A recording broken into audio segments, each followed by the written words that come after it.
ME204, Linear and Angular Kinematic Relationships, Rotation about a Fixed Axis. So far, we've talked about motion related to a particle, but what happens when we have a rigid body? In some cases, the motion of a rigid body is similar to what we see with a particle. For example, we've talked about how particles translate. There's a couple of ways that this motion takes place. We have rectilinear translation, or motion that's just simply in a straight line. For example, this airplane moves in a straight line path across the page. Or we have curvilinear motion, where our airplane moves on a curved path. It stays oriented in the same direction, but the path is curved. With rigid bodies, the motion is the same.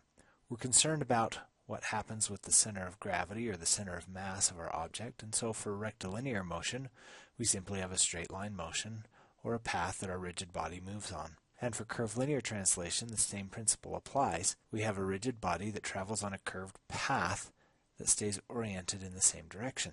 The next possible motion that we see in planar motion is pure rotation, or rotation about a fixed axis. In this case, our plane would simply spin around a single point. Finally, the last motion that we can see is when we combine the translation and rotation together to form what is called general plane motion. In this case, our plane will move along a curved path while spinning through the air. That would not be a very fun flight. Eventually, we want to be able to understand general plane motion and know how to characterize it. But in order to get to general plane motion, we first have to understand pure rotation. So today, let's focus just on rotation about a fixed axis. In order to do this, we need to introduce some important new variables. First, theta will be our angular position.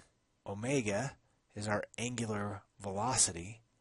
And alpha will be our angular acceleration. Note that all of these are related to an angle, or how an angle changes. Our angular position can increase or decrease by our angle increasing and decreasing.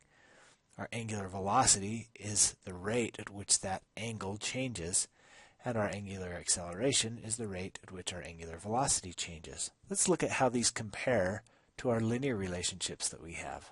First of all, we have a linear position that is equal to s, or represented by s. Linear velocity, v, is a change in position with respect to time, or ds dt. And our linear acceleration is a change in velocity with respect to time, dv dt. For rotation, we've already said that our angular position is equal to theta, or an angle. If that angle changes with respect to time, then we get angular velocity, omega, which is equal to d theta dt. Our angular acceleration, alpha, is simply the change in our angular velocity with respect to time, or d omega dt. Notice how similar the definitions are between our linear and rotational definitions. For our rotational definitions, if we simply replace s, v, and a with theta, omega, and alpha respectively, we have the same type of relationship. What about units? For linear velocity, we have units of feet per second or meters per second.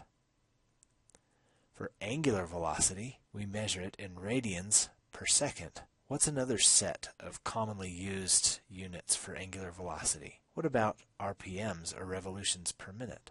This is something that we see frequently. For linear acceleration, we have units of feet per second squared or meters per second squared. For angular acceleration, we have units of radians per second squared. What about relationships between velocity and omega? If we look at a fan blade that is spinning, we look at different points on that fan blade. In this case, we have point B, that's 1 foot from the center of rotation, and point A, that's 1.5 feet from the center of rotation. Which point would be moving faster, A or B? Which point travels further during each rotation? A is traveling faster, since it moves a greater distance for each revolution. One time around the fan, A travels 2 pi times 1.5 feet. Whereas B only travels 2 pi times 1 foot for its circumference. If the fan is rotating at 1,200 revolutions per minute, how fast is point A moving? We can find this by simply dealing with units. If we have 1,200 revolutions per minute and we need to change revolutions to feet and minutes to seconds, we multiply 1,200 revolutions per minute by 2 pi times 1.5 feet per revolution. This is the circumference of the circle when the radius is 1.5 feet. So in one revolution it travels 2 pi times 1.5 feet. And we know that 1 minute has 60 seconds. So our revolutions cancel and our minutes cancel, and we're left with 188 feet per second. How fast is point B moving? Well, we can use the same relationship. The only thing that's going to change is the radius. So we replace 1.5 in our previous equation with 1 for our radius here. Then our revolutions cancel, our minutes cancel, and again we're left with 126 feet per second. So we've proven that point A is traveling faster than point B. Do you remember when we talked about radians? A radian is the angle such that the arc length is equal to the radius, and we developed an equation for this. Position S, or the distance along the arc, is equal to r times theta, the radius times the angle in radians. If we take the derivative of this function with respect to time, the derivative of position with respect to time is equal to our radius times the derivative of our angle with respect to time. However, we know that ds dt is equal to velocity, and we know that d theta dt is equal to angular velocity. So our velocity is equal to the radius times our angular velocity. If we took the derivative of this function, v equals r omega, with respect to time one more time, then we would have dv dt is equal to r d omega dt. dv dt gives us a tangential acceleration, and d omega dt gives us an angular acceleration. So we would have a tangential acceleration is equal to r times our angular acceleration. What if you knew that our fan was traveling at 125.7 radians per second instead of just the 1200 RPMs? In that case, we could use the equation v equals omega r. Our tangential velocity is simply our angular velocity times our radius. In this case, our angular velocity is 125.7 radians per second, and our radius is related to radians by 1.5 foot per radian. Our radians cancel, and we're left with 188.5 feet per second. So our tangential velocity is equal to our angular velocity times the radius. This is valid when omega is in radians per second. What about acceleration? If we take the derivative of our velocity equals angular velocity times radius function with respect to time, we get a tangential acceleration that's equal to our angular acceleration times the radius. This was valid when alpha is in radians per second squared. But that only gives us our tangential acceleration. We know that there's another component to this, our normal acceleration, which we have previously defined as the velocity squared divided by the radius. But we have a relationship for the velocity with respect to angular velocity. So if we substitute in omega r for our velocity, then we get our normal acceleration is equal to the angular velocity squared times the radius squared divided by the radius. And one of those radiuses will cancel out, and we're left with a normal acceleration equal to the angular velocity squared times the radius. Again, this is valid when omega is in radians per second.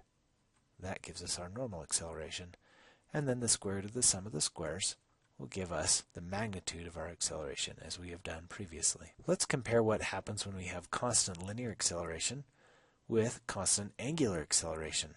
Here's our equations for constant linear acceleration. Now our definitions that we showed earlier for velocity and angular velocity, acceleration and angular acceleration, were very similar. We simply changed out the variables to get the new equations. We can do the same thing with constant angular acceleration. Instead of a position s, we will have an angle theta. Instead of a velocity v, we'll have an angular velocity omega, and instead of an acceleration a, we'll have an angular acceleration alpha. So for our first equation, if we have constant angular acceleration, our final angle, theta final, is equal to our initial angle, theta naught, plus omega naught times the time, plus 1/2 alpha t squared. The same is true for the next equation. Our final angular velocity is equal to our initial angular velocity, plus our angular acceleration times the time. And finally, our final angular velocity squared is equal to our initial angular velocity squared, plus 2 times our angular acceleration, times our final angle minus our initial angle. Let's talk about some applications. Friction drives work by two objects rolling against each other. If there's no slippage between these two objects, and we have different size radii, for example, we have a radius here of 3 inches, and a radius on this larger one of 12 inches, how can we relate the angular velocity of the small friction drive with the angular velocity of the larger friction drive? Well, we have a common point between these two drives.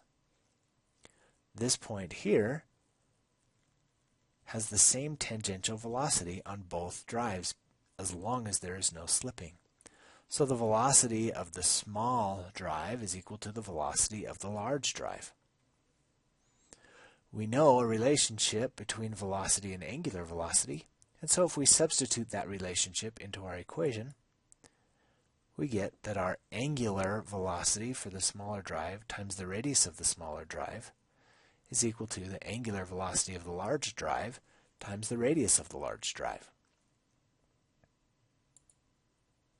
Solving for the angular velocity of the large drive, the angular velocity of the large drive is equal to the angular velocity of the small drive times the radius of the small drive to the radius of the larger drive, or 200 radians per second times 3 inches divided by 12 inches equals 50 radians per second.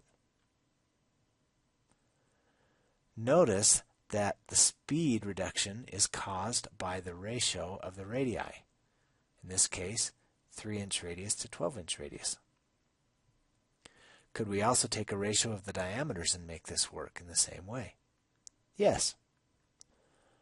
The radius of the small to the radius of the large is the same thing as the diameter of the small divided by 2 divided by the diameter of the large divided by 2. So we would get the same ratio, in this case the diameter of the small to the diameter of the large, which would be equal to the radius of the small to the radius of the large. How about belt drives? In a belt drive, we've got to find something that's common between both of the drives in order to find angular velocity for the larger drive. Well, the velocity of the belt at this point should be equal to the velocity of the belt at this point, and the velocity of the belt at this point, and the velocity of the belt at this point. So anywhere along that belt we have the same velocity, or the same magnitude of velocity. So the velocity of the small drive is equal to the velocity of the large. Again, we can go through the same process that we did for a friction drive. Angular velocity of the small times the radius of the small is equal to the angular velocity of the large times the radius of the large. So the angular velocity of the large is equal to the angular velocity of the small times the radius of the small to the radius of the large, or 200 radians per second times 3 inches per 12 inches is equal to 50 radians per second. What about gears when we have gear drives? What's the speed reduction ratio for these gears? Well, in this case, we have them measured. We have 0.4 inches for the small gear and 0.8 inches for the large gear. So we have a ratio of the radius of the small to the radius of the large is equal to 0.4 divided by 0.8, which equals 1/2. But how would you ever measure these radii in real life? Notice that we're not measuring this out to the end of the gear, but somewhere in between, an average of the tooth size. This would be very difficult to measure in real life. A simpler way to calculate this ratio is by simply counting the teeth. For the small gear, we have 1, 2, 3, 4, 5, 6, 7, 8, 9, 10, 11, 12 teeth. The large gear, if we start here with 1 and count all the way around, we end up with 24 teeth. So we have a ratio of 12 to 24, which also equals 1/2. Notice that the radius ratio and the teeth ratio is the same. We can now relate the tangential velocities of friction drives, belt drives, and gear drives to their respective angular velocities. The same principle holds true for the relationship between tangential acceleration and angular acceleration. Our next topic is the absolute motion analysis of rigid bodies.